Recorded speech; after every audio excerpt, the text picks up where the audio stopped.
back to another episode of the Broncos Avenue Podcast. I'm your host, as always, Amir with my co-host, JMack. And today's guest, he's the Denver Broncos beat writer for the Denver Post, the one and only Ryan McFadden. It is his second appearance on the show. We had him on during the offseason a little bit prior to training camp.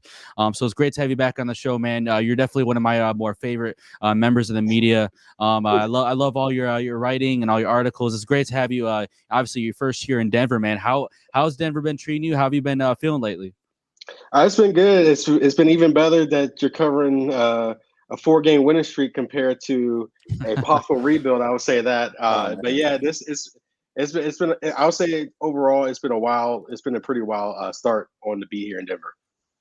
Yeah, I'm sure you went from the Ravens, where they're constantly winning games. I mean, pounding the rock, doing lots of stuff to get in the playoffs, and then you come here, we're 1-5, talking about trading away 80% of the roster.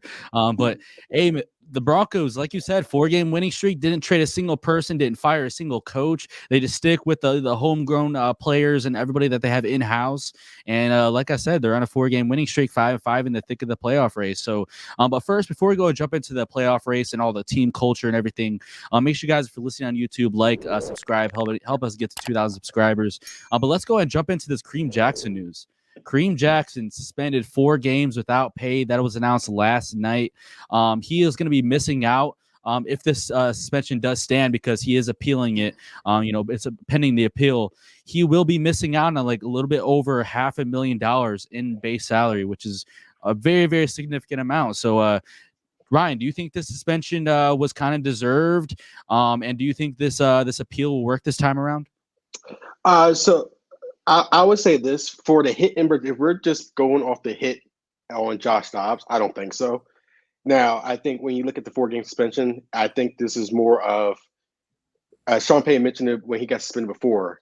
He has a bunch of priors, so the league is going to judge it off of that. And the fact that he had his priors, he had a 2-game suspension, and he comes off the 2-game suspension, 3 plays into his first game back, he delivers that hit. Boom. So I'm not surprised that he got the suspension. When Sean Payton spoke to reporters on Monday on a Zoom call, you could just tell that he wasn't surprised that the league was probably going to put the hammer down on this. It would be. I would like this. I think just off, like I said, I think just off the hit in particular, I think it should get appealed down. I don't know how they're going to view what he'd done before, and the fact that he put himself in that situation right after he comes off the suspension. So it'd be interesting to see. I think he should get it knocked. I think he should get it appealed, because just from that hit in general, I don't think it's something that warrants a 4-game suspension. Yeah, I would agree. I think Justin Simmons brought up a good point. Like, what is Kareem Jackson supposed to do in a situation like that? And Justin Simmons even said, I had a hit just like it, but they gave Kareem the suspension because, his prior history and everything like that. I think the league is just wanting to send a message at this point. Because, I mean, that a guy gets suspended off of like a play that's no flag. It was labeled, he went into his chest. He got a piece of the chin, and it's just now he's suspended for 4 games. But I agree. I think he will be appealed. But one of the biggest questions going into this next game is the safety position. Now that Kareem's going to be out, PJ Locke and his ankle has a huge injury. Do you know anything about the status of PJ's injury? So when it goes to PJ Locke,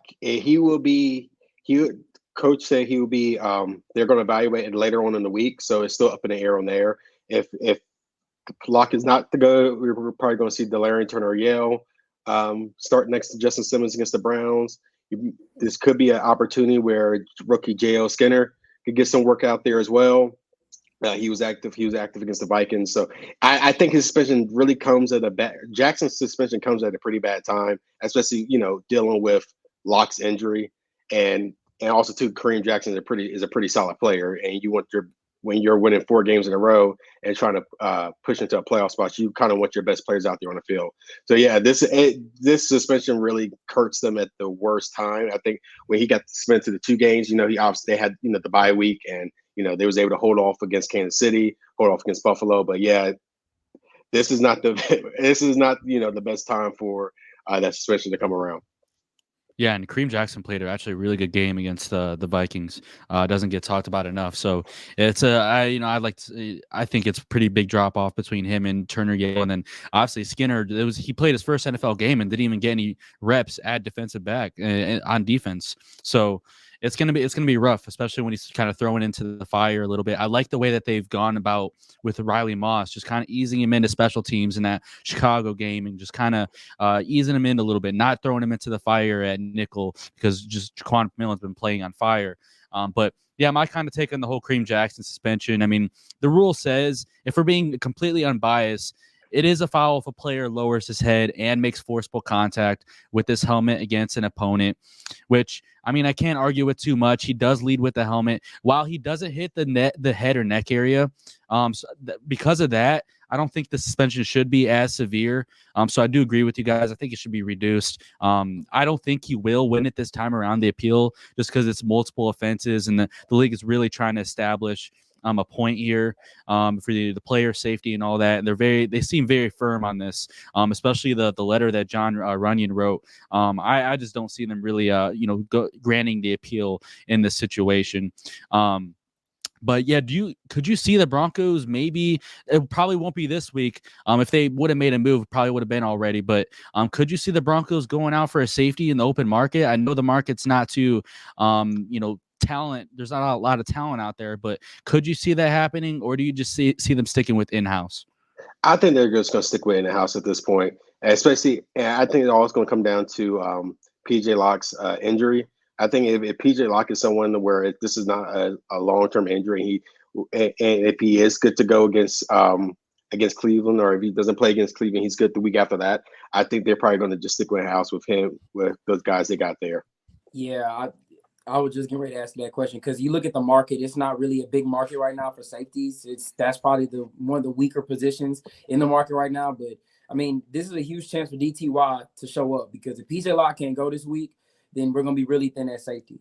But speaking about the defense in general and losing players, what do you think is our biggest flaw right now, like on defense? On defense. To me, I think it's trying to strike consistency and stopping the run. Right there. You went into this game and you gave over, and you just let the Minnesota Vikings run on top of you, and they really don't have a really good run game this year. I believe they enter Sunday night with either 29th or 28th in rushing yards per game. So I think, and then last week you go against the Buffalo Bills, you allow 192 rushing yards against them. I think right there, if you're talking about a weakness, and I like the way the defense has turned around, and I'm going to give them all the credit in the world. Because even at times against Minnesota, they helped keep the Broncos in the game, because the offense wasn't great. Russell Wilson did what he did in the 2-minute situation, but it wasn't their best effort. You could say the same thing against Monday night against the Buffalo Bills. It wasn't their best effort. So you gotta give them credit for the defense still keeping them in those games. But yeah, I think if you had to pinpoint like an issue on there, I think it has to be the run defense, and that's terms of execution. Also, too, those missed tackles. I think it's frustrating. You sitting there, you watch the games, and you're just seeing them miss a bunch of tackles, and that's something where I think needs to get cleaned up. Yeah, definitely. And we judged Vance Joseph so much, kind of just putting the blame on him for coaching at the beginning of the year. It was a big issue. If you didn't know, in 2018 with Vance Joseph also here in Denver, tackling was a massive, massive issue. But now that they fixed it, and then now it's suddenly became an issue again on Sunday night, I don't know if I could really, continue to put that on Vance Joseph, because at this point the players really just aren't executing, and it was fixed, and now it suddenly became an issue again. So it's kind of like the same players doing it too. Like, did Lawrence Turner-Yell and Alex Singleton, for whatever reason, I know Singleton has 16 tackles, which is great, but he could have had even more. There was quite a bit of missed tackles that we talked about on the show.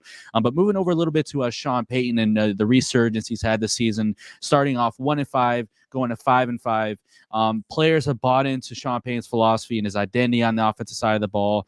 If you had to point out anything specifically after that Chiefs loss, where we went 1-5, lost, I believe it was 19-8. What would you say was a shift for this team from starting 1-5 to now being 5-5 in the thick of the playoff race?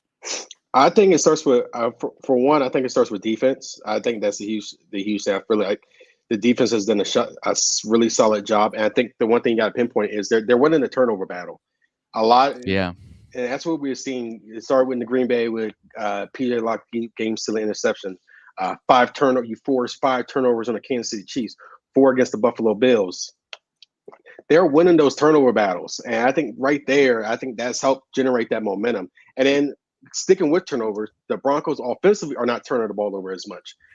So I think that key, right? I think that's one thing that stands out. That to me, that one thing that stands out for me is the fact that the defense is generate this many turnovers, interceptions, forced fumbles, and they're getting very active in there. And then also too, you can look at some of the personnel changes they made. You get Baron Browning back, so that's there. You put Jaquan McMillan in the nickel spot, and I think he's done a fabulous job there. He was really good during the offseason, during OTAs and mini camp and training camp, and you're seeing that translate. So that helps out as well. But yeah, I think when you talk about that resurgence, I think to me one of the things is that they've played solid. I'm not saying it's perfect, but they played solid defensively. Then when you go on the offensive side, I feel like they've done a better job at running the ball. I think I'll say they haven't run the ball as well as the last two games, but before that, I thought they've done a really solid job in terms of pounding the ball. But yeah, those for me, those are the two things that stand out. Yeah, I would agree. I think also just getting, like you said, getting guys back and making just key changes, getting Justin Simmons back, moving Fabian Moreau to the cornerback 2 in the outside position. I mean, those are huge moves. In the turnover battles, that's huge as well. So, but you did bring up Russ for a little bit and him not turning the ball over. What's your take on Russ? I know everybody right now saying Russ is back. I do believe that he's playing I'll say he's playing way better than he did last year. And I think turning the ball over has been a huge reason why we haven't been just blowing these games and just not losing heartbreakers anymore. But what's your take on the whole Russ thing? I think Russ has been solid. I think to me personally, I don't think he's the guy we saw back in Seattle, but I think he's a guy that's night and day from last year. And you hit the point where he is limited to turnovers. He is throwing the ball efficiently. One thing you notice, and I don't like to use the word. I think one thing with Russ, I think he's adapting to what Sean Payton is doing on offense. And I think what it is Sean Payton mentioned it before the start of the season. Their identity, they want to pound the football, and you're not going to see. And I think when you look at this offense and what they've done, you're not going to see a ton of deep shots down the field. And even though Russ has one of the better deep balls in the league, and I think Russ and Sean has been a little bit more of a conservative approach in terms of how he's played. And I think that's kind of helped with the limited of the turnovers. But overall, I think he's played well. I think from a number standpoint, he's one of the better quarterbacks in the NFL. I think these last two games, one thing you notice that Russell Wilson is one of the better quarterbacks in 2 minute situations. We saw that these past 2 weeks as well. We even saw that if you saw in the first half when he was able to get down the field to set Will Lewis's 52-yard field goal to go into halftime, and then he got him down the field to throw that touchdown pass to Courtland Sutton. Then same thing last week to get those guys down the field. So and that's Russ. So yeah, if he's not throwing for 300 plus yards, he's not. You're not seeing him take a deep shot across the field on a weekly basis. But those little things is like. Yeah, that's the guy we saw back in Seattle, but I don't think he's all the way there yet. Yeah. I do think there are times where I think he's taking a little bit too many sacks. I'm not saying I'm not giving him he's not the reason why he's been getting sacked quite a bit this year. I think the offensive line, in terms of pass protection, they could be a little bit better. But there are times where I feel like he's holding the ball a little bit too long. That's one. There are also times where it's like you go back and watch games or during games, like I think he's missing guys, or I think he settles for a check down too quickly. So, and I think we saw that last on Sunday, where I think it was the first quarter. I think it was their second possession, I believe. He had Nate Atkins wide open down the field and on third down, and he decided to throw. He pump fake and then decided to throw it to the other side of Courtland Sutton. It was an incomplete pass, and Nate Atkins was right there. And if you look back, he did see him. So I don't know what made him change his mind and throw the other way. But it's stuff like that where it's like I feel like there's times where either they're leaving points on the board doing that, or he's leaving up yardage, passing yardage doing that. But those are a few things I've seen. But overall, I think he's been solid. that's been the key to winning these 4 games is the way he has played, and the way he's been efficient, even though his passing like yards per game hasn't been the best. I think before this game, I think he had like 5 straight games with under 200 yards passing, but he's doing what he does, and that's win games. So and that's what you got, and that's what I got to say about Russ. Yeah, all I'm really asking out of the quarterback position is to put this offense in good positions to win. Step up in the pocket, hit the open receivers. Just do your part. At this point, we can talk about the contract like long term, which I'll ask you in a second. But as of right now, that's all I'm really asking out of the quarterback. I don't care about the contract. I don't care about how much longer or how much money you're making. Like right now, I just want to win football games because at 5-5, that's all you're really asking for. But I do have to ask you, just for like the long-term sake, what do you think is like the distinguishing point to where like Sean Payton has to decide, like, is Russell Wilson my quarterback long-term? Do we have to make the playoffs? Or let's say we don't make the playoffs and Russ just starts like balling out, launching moon balls, or we're going crazy, but for whatever reason, we just don't make the playoffs because we lost too many games early in the season. Like, what would you say is the point where we have to keep Russell, where Sean Payton like kind of has to keep Russell Wilson? That's a really good question. I think I look at it like this. For one, you don't bring Sean Payton here to not fix Russell Wilson. They invested a lot of money on Russ. And that's why I feel like that was one of the reasons why they brought him here. Like, we spent $245 million on this guy, Yeah. Fix the situation. And so far, I think he's done it to some degree. But I think when you look to answer your question, I think that's tough because I felt like when the Broncos were 1-5, and I looked like, all right, if the Broncos are 1-5 and Russ is still playing solid, because even when they were 1-5, it wasn't like he was bad. He was still playing solid football. Yeah. It was just the defense was just a freaking mess and just letting teams walk up down the field on them. But and like let's say it was that situation, right? They kept losing 1-5 and they kept losing. Russ still playing well. It could have been a situation where I think you have to look at it like, hey, you have to look at the future there. I think now when you're showing that you guys they're 5-5, Russell Wilson's playing well. I think if he still plays well, and let's say the Broncos finish 9-8, I think they'll probably still move forward with Russ as the quarterback. It would have to be a scenario where I think they just, from here on, they just lose, and Russ is inconsistent, where Sean Payton's got to make a choice like, yeah, I want to bring my guy there, but you still got to look at the ramification of the contract and what are you willing to like eat up for that. Are you in a situation where do you bench Russ even though if he's playing well and see if even though they're going to eat up quite a few money in terms of salary cap, and see if someone will take on the contract in some degree. But I think the way it's trending, I think I see no reason for them to move on to Russ. I move away at this point, unless it just gets bad. Unless they lose out, or let's say they win only 2 games down, moving forward. But I think that's the only way where I think Sean Payton will say, hey, I think we need to I think it's time for me to bring my own guy in. But if they make it to the playoffs, let's say the Broncos make it to the playoffs, I think Russ stays. I think if they go 9-8 and fall short of a playoff, I still think, and he's playing well. I think Russ stays.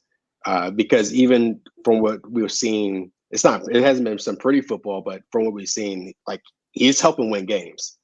So, and at this point, unless you are in a position to draft a Caleb Williams or a Drake May, which the Broncos just played themselves out of that to me, then I think the better situation, you stick with Russ, and if you feel like there's a quarterback down the road, let's say whether in the later rounds of the NFL draft, and that you can probably develop and have them take on the reins after Russ, then that could be a possible road. That could possibly be another avenue. But in terms of where Sean Payton sits there and decides where, yeah, I think it's time for us to move on, I think the Broncos just have to flat out stink the rest of the way.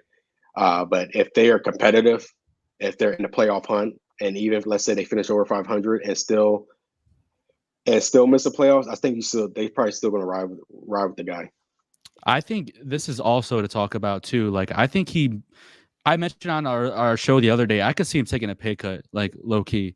I won't be too significant, but if we let's say we make the playoffs and just sell short, don't look too great in the wild card, but we know we have the pieces and we know we're just a few pieces away, and Russ knows that, I could see him taking a pay cut. Because like at that point, you gotta realize that at this point, he literally, shout out to Zach Seegers on Twitter for this. The numbers show that his average depth of target and like target distance is worse than Teddy Bridgewater's in 2021. So like at this point, he's a game manager. But he does amazing in the fourth quarter. I won't discredit him for that. But he's a game manager, and so you don't pay $245 million, $48.5 million average annual value to a game manager. And at some point, he's got to have a realistic talk with Greg Penner and George Payton about it, because we're in a better spot financially. Because right now we're negative $20 million in cap next year. So like I don't know. To me, I'm actually kind of warming up to like potentially keeping him if he wants to take a big pay cut, even if we don't make the playoffs. Yeah, and that's the one thing about Russ. I would say this. I think he's been solid, but I think you made a good point there. I don't think it's $200 million worth play. That's the one thing about. I think I like the way Russ has played football this year, but is it something where it's like, man, this is like what he's doing is worth almost $300 million? No, I don't think that. I don't think that at all. And that's on him. That's on play calling as well. That's on him and Sean Payton. Still, to me, I think even though we're at this point in the season, I still think they're still trying to figure out what really works on offense. But yeah, it'll be interesting how that. I think it'll be so interesting. That's probably to me one of the more intriguing things about this team is like, what do they do with the Russ situation? Because yeah, you guys won 4 straight, but he's going to eat a lot of your cap space. So it's in like, but at the same time, he gives you the best shot to win right now. So, and to me, I think we've seen it. Sean Payton has made the point, and we've seen from these guys, this is not a team that's interested in being, the selling market or just, can the year and just hopefully we get a high pick and try to build for the future. I don't think that's in Sean Payton's MO. I don't think he has that in him as much as a lot of fans would have liked to saw that early in the season. I don't think that's who he is as a coach. And we've seen it. We have seen it this past month, who he is. But yeah, I that will be I think that will be something to, to monitor in the offseason, because this guy, Russell, like I said, if they stick into the playoffs, then I think you got to move forward with this guy. And even if they fall short, the fact that they fall short and Russ is playing well, you still have, I think he still gives you that best shot. Now, you could go into a situation where in the draft, you might find someone you like in the later round, hope he can develop. Maybe one of the guys who were considered first round picks as a QB might fall mid round that you might, draft and develop. You can look at that situation. But if you go that route, I still think Russ is the best path forward in terms of on the field play. But whether you go to him and say, hey, I think we can build something around you if we can try to restructure your deal a little bit. I think for Russ, I think it's probably looking at him like, all right, where he's at in his career and like what he wants, and more of like, do you want to get a championship out of this?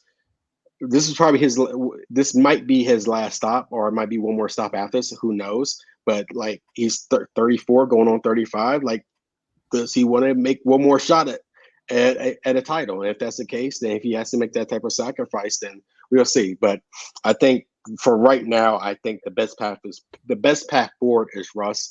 You can see the players are starting to buy in. They're starting to, come together. They're starting to come together well. You can see a lot of guys, supporting him, backing him in terms of his leadership, the confidence he's instilled in the offense. Adam Troutman spoke highly of him yesterday. Mike McGlinchey, spoke highly about him. So you can tell everyone in that locker room is starting to buy in.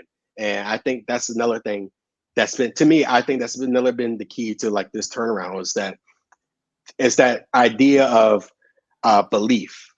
You know, Sean Payton, like the front office, basically they didn't trade no one. So I think you look at there, it's like for the players, to me, I think that looks like, oh, they didn't make a move. They really believe in us. They really believe in this group. And I think you're starting to see that everyone is starting to believe in one another. And I think if that's the case, then you're gonna have to move forward with Russ, even how bad that contract does look. Yeah, I would agree with both of y'all, but I think it really does depend on how the rest of the season goes. If we make the playoffs, I think at that point, what your record is, you're not going to get one of the top two guys. So I think you kind of do have to stick with Russ unless, like you said, we finish the season off really bad. But I don't really see Russ taking a huge pay cut. I could see him maybe, docking some numbers down, but I don't think it's going to be that much of a pay cut. But I think if we don't at least make a deep playoff run this year or next year, I think Sean's going to go get his guy. And I think that's just because of the way, like you said, Russ isn't playing worth up to his contract. And I think that's what's going to come down to it. I think it could get real ugly if Russ doesn't decide to take a pay cut, because if you're not, like, he's not doing anything extraordinary. He's doing enough to get us to win, and he's great in late games, but he's not doing anything $300 million, extraordinary. And Sean Payton, he's playing, like, if you're watching the games, he's calling the game really conservative. And you brought up, he missed Nate Atkins on that play, but he's done that so many times this season. Even the game before, they ran the same play, but it was with Lucas Kroll. Yeah, Lucas Kroll, and he missed them there too. And I don't know if it's a confidence issue or what it is, but that's just how the season's been going. Now, like Amir said, now if Russ goes down in this late in the season and he's just, like you said, throwing 60-yard bombs down the field, and he's making extraordinary plays, and the passing yards per game number comes up, and we're beating teams by landslides, then I think it's just a lock for the future. But it really depends on if he's willing to take a pay cut and how far of a run we'll make. But in your opinion, do you think the rest of the season, looking at our schedule, you got teams like the Browns, Texans, the Chargers twice, the Lions, do you see it like realistically the Broncos can make the playoffs? I wrote something a couple of weeks ago during the bye. I basically predicted how the rest of the season will play out. I think I had the Broncos finish 8-9, but I think that kind of changed. I think I might change my opinion a little bit given the fact of Cleveland's quarterback situation. I originally predicted the Browns to win this game on Sunday just because that defense is just too freaking good. Yeah. And so far, and the Broncos in the last 2 weeks hasn't given me confidence that they're going to slow down the run. And I think that's going to lead the Browns to victory. I might change my prediction, like I said, given the fact to who is starting for the Browns and the way the defense can generate turnovers. I think if the Broncos can win the turnover battle, I think they could probably win on Sunday. But it's tough. I look at it like this. I think there's a shot, but I look at the Detroit game. I feel like that Houston Texas game. I like the way CJ Stroud's been balling. I'm a fan of his game. I think the Broncos might be in trouble when they play the Texans. I think they should. I think they're gonna make it close. I'll say that. I think they probably will end up falling short. And then at the end of the year, everyone's just going to look back at that Raiders game week 1 and the Commanders game week 2 and man, if we would have just held on to those victories, what could have been? I think the Broncos will fall short. I might change my prediction a little bit. I might say they might finish 9-8, just from what I've seen in a couple of weeks. But I think if they win again in the playoffs, I think they got to knock off the Chargers twice. I think that's you gotta handle business against the Chargers. You got that season finale against Las Vegas. I don't know if they're going to beat the Lions. I think Texans are going to beat them. I think now. Given the circumstance, I'm probably going to predict the Broncos to win on Sunday, but I think it's going to probably fall short. I think the Broncos are in a situation, they're just one of those teams where it's you dig yourself in too deep of a hole and you climb so far, but ultimately it's not enough. But I think when you look at it, I think this season is going to be I think you're in for a wild ride in a sense. And I look at this Broncos team where I think they're going to end with like they're going to give some momentum looking forward. Where in a sense where I feel like everything was all doom and gloom at 1-5, and then after they gave up 70 points to the Miami Dolphins, and I think they're going to finish this year where I think you're probably going to be a little bit more optimistic of the future with this team. I think Russell Wilson is going to bring a little bit more optimism towards the fan base after compared to like what we've seen before. But yeah, to me, I think the Broncos are just going to fall short. I think it's just that they just dug themselves in too deep of a hole. They should be competitive in every last matchup for the rest of the year. The Lions game is the only one I'm a little bit more like cautious about, but every other matchup after that, outside of that, it's like they should find a way to win that game. That's how I look at it. I'm not saying they're going to do it, but you don't look at those games from what we've seen so far. You don't look at those games like, man, there's no way they're going to win. they're going to win that game. I don't see that for the rest of the schedule. Yeah, I would agree with you as far as the Lions games go. I think we will. I think we will make the playoffs just because of the strength of the schedule of the teams in front of us. Buffalo has the hardest remaining schedule. Pittsburgh they're up and down. Even though they fired their OC today, they've still been an up and down team all season. And the Colts are just the Colts. I say going into the Minnesota game, I thought we had to win 6 out of our next 8. And I think we can do it. I think the Texans game, I think it's going to be closer than people think. I mean, C.J. Stroud, when he's gone up against a really, really good defense this season, he didn't really do much. And I'm really curious to see. I think they're going to try to run the ball a lot. But I think in the passing game, which they really thrive at, I think we can make them work for it. So I think at the most, we can only lose like 2 games for the rest of the season. And I think we will probably lose around 2 games for the rest of the season. But I think if we can get to 10 wins, I feel like we can be a wildcard team.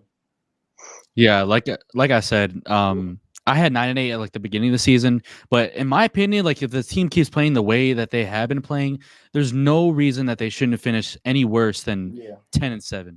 Like if we're being realistic, like the only games where I'm like nervous about are this week against the Browns because that defense, and then the Lions. Like the Chargers, I still think we're sweeping them. I had that at the beginning of the year. I still think we're sweeping them. The Raiders, I think we're finally going to beat them. The Patriots, easy dub. I'll be super shocked if we lose. And the other ones as well. Like there's no reason we should not finish 10-7. It's going to start with this Sunday though. Like if the Broncos handle another good defense like the Browns, best defense in the league, I'll be like very, very, very super confident. I'm still kind of like on the fence if we do make the playoffs. I know every week I'm like, yeah, we got to beat the Bills, we got to beat the Vikings, we got to beat the Browns. But I mean, that's the reality with this team right now. But man, like I said, if they keep playing the way that they have, both on the offense and defense side of the ball, especially if they're getting 3, 4, or 5 takeaways a game, I can see us winning every game from here on out. To be honest.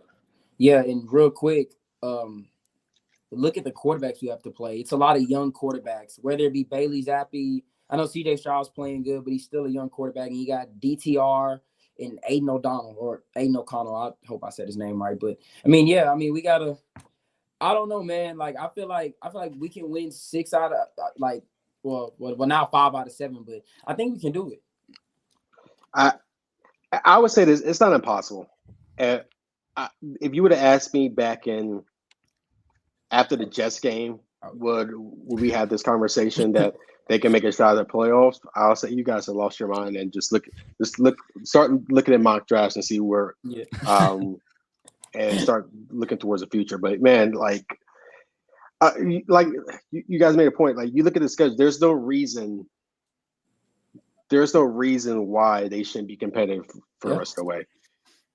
It's just to me, I think they can only afford to lose 2 games. I think this Browns game will be like this would be huge to me. I think this Browns game would be huge if they could figure it out against this type of defense. I think we're like I said, we're in for a pretty interesting finish. But it's like when you look at the Patriots, Chargers, you got to take advantage of those games because you look at those teams. They get the Broncos the way the Broncos are playing. If they maintain this, now I don't like. Like, are we going to be in a situation where we're going to see this team generate 3 to 4 turnovers? They're going to keep this going. I don't know. I think if they do, oh my gosh, that'd be impressive.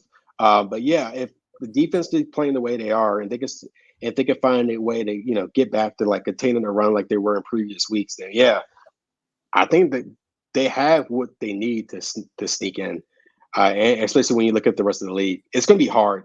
That's why I say I think they might end up falling short. Because I think they're going to lose to. I think out of all those games, it's like I feel like maybe like they should sweep them. I don't know, man. It's like I feel like one of the Chargers game, or one of the Texans games, they might actually like do something like and you're saying like how did you lose this game? Like it's games like that you have to win, and that goes back to the previous weeks. It's because like they opened the season with the Raiders and the Commanders and lost, and you're like, and it's those games where like, gosh, you got to take advantage of those. So like I feel like that's where they're at now. The way the Chargers have played, they got to take advantage of those games. I think they can. I really think they can. Yeah, I still think that Raiders and Commanders game is going to come back to bite us. I don't know. It's just it's a gut feeling where, at the end of the season where you need this team to win. You need that team to lose. You need that team to win. And all Broncos country is going to be sitting there like, if Will Lutz just made his kicks in that season opener, or if we didn't actually have that missed call on the ref in the Commanders game at the end, the 2-point conversion, like I don't know. I have this weird feeling those two games are going to come back to bite us in the ass. But my last question for you before we go and wrap things up just real quickly. What has the locker room been like these last 4 games? I know it's been very, very enclosed to like the game balls and all that, and we're not allowed to hear about like who's getting the game ball. And I know Mike Westhoff got one a few weeks ago after that Bills game, just because PS2 was live on Instagram because we heard it, the speech and everything. But what has like the locker room been like for interviews and all that, like the post game? How the guys have like. Who specifically is like jumped out to you as like super rejuvenated after this winning streak? Man, I would say Jerry Jeudy. I'll say all of them. It's just you can tell that's what winning does to you. You can tell there's some life, there's some belief, and that Chiefs game really changed things. That's like that Chiefs game was like you kind of felt it there. You really felt it there. Like, oh man, like they can.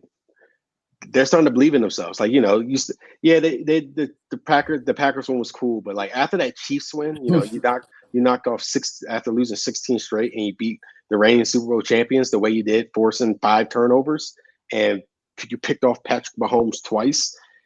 You felt like that's where we're right there, and you felt the spirits change.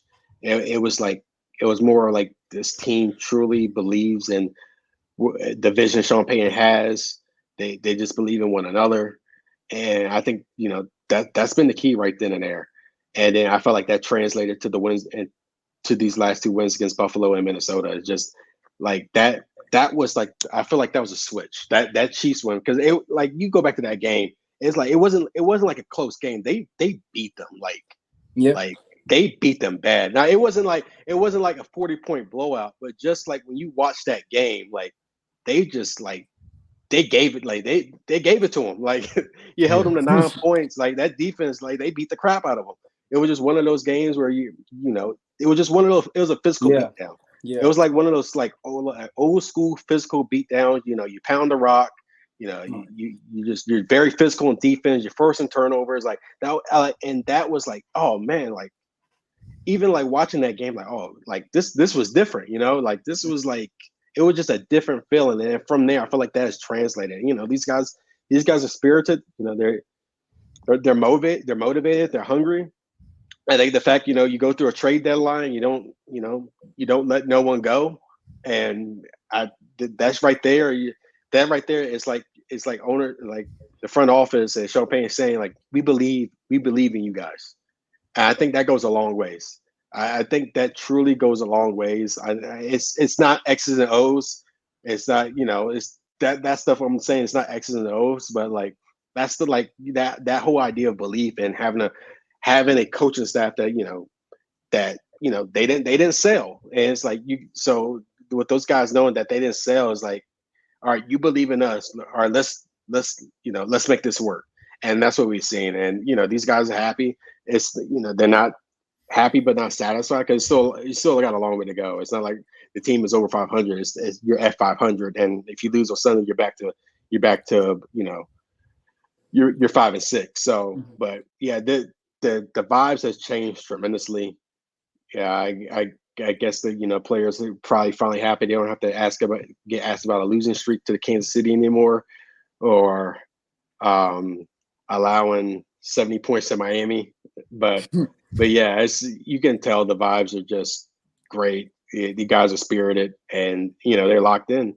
They believe in one another, and I think they're going to try. They're going to fight to the end. And you had a feeling like that's who Sean Payton is as a coach as well. As I feel like once they got to that situation where they are in a hunt for a playoffs, I think this team they're going to be hungry. Like that's what they are. I think these guys are hungry. I think they're hungry because when you look at this roster, a lot of these guys that are on the roster, that's all they've been. That's all they've been used to is losing. That's what they're accustomed to. So I think at this point, it's like, yeah, let's just like. They're tired. That's what you see. I think it's just a bunch of guys that are just like tired of losing and like, let's turn this thing around and see what we can do. And I think they have all. If they stay healthy, I think they can do it. There's no reason why they shouldn't be able to. Yeah, I mean, you brought up the Chiefs game. You talked about just smacking them in the mouth. Mahomes didn't throw a touchdown. Kelsey only had 58 yards, and I think that's kind of where it kind of took its, stride. I think after the first Chiefs game, they knew, like, bro, we can beat these boys. And then the fact that they came in, the next time we played them and they ran the ball so well because Kansas City defense has been probably one of the best in the league. And to run the ball like they did against them, now it's a statement win. But I definitely think this is something that me and Amir said that Sean Payton had to come in and do and change the culture. And you can see the culture changing right now. Like, it's like no more of the, okay, well, the season's over after a certain amount of games. Like, no, we're going to keep fighting and, like, to keep fighting and win against Josh Allen and Mahomes. And Josh Allen on the road in Buffalo on a primetime game. Like, that type of stuff is huge. Going to Sunday Night Football, everybody's still picking – America picked Minnesota to win, and we got the dub. I mean, the culture's changing here, and I can't be more happy about it because the last 7 years it's just been – I don't even know what to call it. But right now it's – right now, man, hey, look, we got hope. I'm just happy we got hope that we're talking about the playoffs and not like mock drafts like we were a few weeks ago, worrying about tanking. And I'm trying to get one of the top quarterback guys, and now we're talking about making the playoffs. It's crazy. But with that being said, I think that's a good way to leave off on the show. If you guys are listening on YouTube, please hit the like button, subscribe. Help us get to 2,000 subscribers. If you guys are listening at Spotify, Apple Podcasts, leave a 5-star rating, turn notifications on so you never miss an episode of the Broncos Avenue Podcast. But Ryan, thank you so much for taking time out of your day to be on the show. I know it's holidays. We got Thanksgiving this Thursday. I know like I said, holidays this time around. Everybody's busy and caught up with family and whatnot. So I appreciate you taking time out of your day to be on the show, man. We'll have to have you on again. Thanks you guys for having me. Of course, man. I'm your host, Amir with my co-host JMack, and today's guest, Ryan McFadden. Until the next one, peace out, everybody. Peace out.